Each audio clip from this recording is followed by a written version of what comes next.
Stephen has been our guide on this wonderful safari from June 21st to July 7th.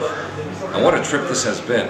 And it's really impossible to describe, and we're glad to have him with us to be able to talk about some of what an African safari is about and what this wonderful wildlife is all about. Stephen, first of all, you've been doing this for how long, this safari guiding? This is my 10th year. I started doing it in 1991, and it's something I like very much. Yes. The animals, obviously, are the attraction. Sure. They have their own little life out there in the wild, and the magic of it is being able to see how each animal has to protect itself from some of the others. The lion, the king of the beasts, and some of the others are predators, but then there are those that are the victims. Sure. Talk about that cycle. The wilderness is one area whereby you find different animals, from the small ones up to the big ones, like the elephants, which is a grazer as well as a browser. We also have cats, like lions, who are strictly cannibals. They eat others. We have antelopes of different types, and this forms the food for the cannibal. Now the ungulates, which are the antelopes, they eat grass, they eat the bushes, and so if they don't eat the bushes and the grass, they won't have life.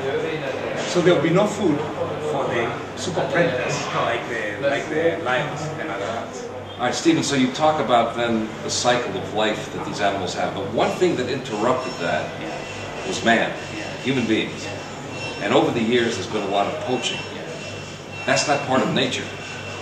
Man doesn't use these animals to eat.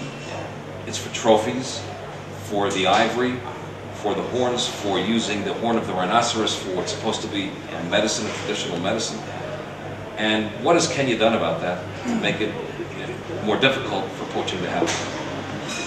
Admittedly, we have traditional beliefs within the communities. In these communities, they don't kill animals to eat. For instance, the Maasai, who are herdsmen, they respect the wildlife. And they also recognize that the wildlife, they have a place to stay within the ecosystem. Now, unfortunately, we human beings, we have queer beliefs.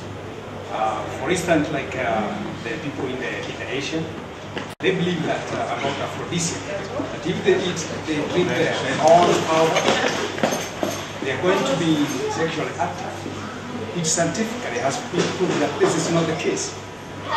And our poor rhinos have died because of that. Now, when they kill the whole rhino, they just get that horn, and nothing of their body is consumed, even by human beings.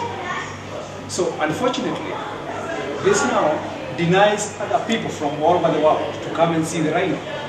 And Kenya, realizing the importance of the rhino and other animals as well, like the elephants, Kenya has put in place strict measures on poaching, and that poachers are shot at sight. And this has helped so much because we are now seeing the number of these animals which were endangered, their number is augmented. It's increasing. And we are happy about the Western countries, and even countries like Japan, who have realized that they have to chip in to make sure that poaching is controlled to a great magnitude. Do the countries cooperate with Kenya about this? Do they make it clear to the people from those countries you cannot go there and poach? Oh yes. You know, most of the poachers, they are not from those other countries. They are not from the West or East. What they do, they are the ones who buy the trophy. They give money to people, the native people, and then the native people buy guns to shoot the animals. But now what has been done is that since now it's a global problem, we have seen organizations like the CITES, instead of solving problem here where the animals are being killed, they have gone further to where the market is, to sensitize those people to see the need in not killing these animals. So if there is no market, if they suppress the market of these trophies, then there will be no need for killing the animals here. So these the West countries and the Far East countries, they have cooperated for that. So eliminate the demand and you don't need the supply. Pardon? If you eliminate the demand, yes, you don't need the supply. This is it. And so our animals are augmented. For instance, the elephants who were very much killed in Amboseli and Tsavo National Park, they are now growing in numbers, such that they're even outgrowing the food which is available in the park. And one interesting bit about the research, which is now going on, is that the scientists are thinking, they have even gone a step of introducing contraceptives to the animals. For instance, in South Africa, they are now doing it effectively, and it has shown that they can induce contraceptives to the elephants such that they don't give birth for a long, long time. This now will save the habitat, plus also the elephants' numbers which are there will get more food to eat than otherwise when the population is big. Now, this is July 6, 2002, when we're taping this. Yeah. Within the last few days, we've seen headlines about Somalis going into national parks in Kenya to destroy elephants, poach elephants for the tusks. What is being done about that? What's the latest on that? The Somalis in this country have raised havoc because they are the one responsible for bringing in the guns in this country. And they are also responsible for the killing of the elephants. Now, the government is very responsible of this, and they have sent Kenya Wildlife personnel there who are trained like military, and they can be able to track down the poachers up to the place where they hide and get them. So they are working very much on it. Now they can shoot to kill if they have to? They can shoot to kill if they have to, but they would prefer to get him, try him, and possibly to extract information from him where this ivory is being sold, right? So that they can counteract from the... Go back to the source. To the source, yes. Now, what would be the penalty if they try and convict the poacher? Well, I think it could be life sentence or a severe sentence. You know, very tough. Very tough sentence. Yeah. That's very important. Yeah, because it will deter others from doing it in the future if it's a tough sentence. Oh, sure. We just spent 15 days about traveling around your country. Yeah. What do you remember as the highlights of this trip? What do you want to tell us who went on this trip? All of us will see this. What do you think were the 3 or 4 highlights of the trip? For one, personally, I'm very happy for the decision you made to come and see our country, because that by itself shows that you recognize this part of the world, and that we are also part and parcel, and that when you come into this world of ours, you will learn more about our life, about our natural heritage, which is very important. And when you go back there, I know you're going to tell it to the others so that they can also come. And also, I have noted that you are very appreciative of the whole safari, of the wildlife, the people, the animals, the birds that you have seen. So this is a very remarkable thing, because if you are not happy about it, then I would personally feel bad, because I would feel that as if I have not done my job. But now I'm happy that you guys are happy about the whole safari. And also, you're very, very tolerant, you know. We've had very long drives, flights, and this calls for somebody to be very tolerant, at least looking forward to something exciting. Yeah. What are the 3 or 4 things that we saw that you would want us to remember, that you remember as special as we traveled?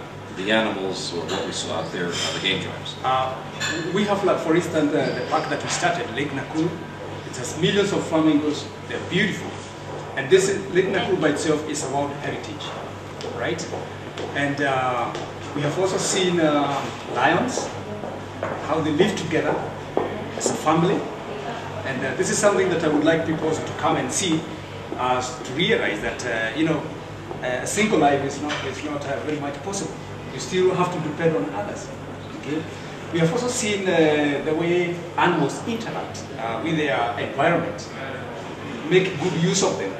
And we can also learn from animals, the way we have seen them interacting with their environment, and also interacting with the other animals too, even animals of different species. For instance, we have seen how wildebeest and zebras and and other gazelles will eat different levels of grass. And this is very helpful where ecosystem is concerned. So that is something we need to reckon with. And we have also seen that we have gone to different areas which offer different animals. Or even if it's the same animals, it's different environment. Yeah. What can we learn from the animals that we saw, that cycle? What can we learn about the environment as human beings? As human beings, I think we have been very much destructive of our environment. The way we use our resources, it's a sieve. We are using it for now, and tomorrow we don't need it. But seeing the animals, the way they do they earn their living, that is interacting with their environment, they interact with their environment such that they leave something for tomorrow. So we human beings, we have to leave something for tomorrow. We have to use the resources we have and make sure that we don't exhaust them such that other people who come tomorrow will be able to enjoy the same. Final point, we have the migration from Masai Mara to Serengeti, or Serengeti back to Masai Mara. Yeah. Different times of the year because of the rain and the drought. Yeah. Tanzania and Kenya are the countries that have the international passports for the animals. Yeah, for the animals, yeah. They can travel. How do the countries work together to make sure the animals get the best of the environment? This is a very good question. It's very interesting where conservation is concerned. Now, the migration is one spectacle that you can never find anywhere else in the world. And the two governments of Kenya and Tanzania, they have recognized this. And the authorities, they work hand in hand to make sure that these heritage areas, that is the Masai Mara, which share the same ecosystem with Serengeti, they remain intact the way they are and let nature to take its course. And also, they prevent people from entering into Masai Mara. Because if they enter into Masai Mara or Serengeti, they will destroy the ecosystem, they will destroy the grass and the vegetation. Now, wildebeest migration, it's a phenomenon that is very important. And the wild animals, that is the wildebeest, they discovered that even if their country is Tanzania, in Serengeti, because of the drought that has been affecting that area, they discovered that there is something else in the north, greener pastures in the north, where when their food gets depleted, they can always move to the greener pastures. And so when they discovered this, they now started that cycle of leaving Serengeti, which is dry, coming to Masai Mara, which is having a lot of food right now, as we saw, tall grass like 6 feet, and then they stay there for like 4 months, and then they will go back, only to find that there's some more grass growing. And so this is a very important thing. And where they leave and go to another place, they know that when they come next year, there will be more food for them. Why? They also contribute. They put manure, And so that helps the grass to grow. That helps the grass to grow. So they'll know that we need something there. So we also go and find more food and adequate for us. Do we know how long the migration's been going on? How many years? This is something that has not been there. It's a phenomenon that has been not there for a long time. It's like 60 years. Because, like in Masai Mara, it never used to be a grassland country, the way you saw it. It used to be forest and short bushes. But then with the tsetse fly, which affected the Maasai cattle, and affected also the other animals, the Maasai decided to ban to be banned in Masai Mara. And so, many trees died and shrubs died. Now, to emerge a grassland country. So when the animals in Serengeti came north, they found an open grassland. And so they started that migration. So basically, it's a phenomenon that has been there for only like 60 to 65 years. Stephen, it's been great to talk to you. It's been a great trip. And for all of the people on this trip, the other 5, I want to thank you very much. Yeah, it's been so great. Thank you very much. And what I would like you to do is you tell the people from America not to fear. Tell them to come to our country. It has a lot to offer. And by the time you go back home, they will have something else to think about. A better way of looking at issues. Yeah, asante sana. Asante sana. Asante. You have the message. Now go out and do it. Thank you all.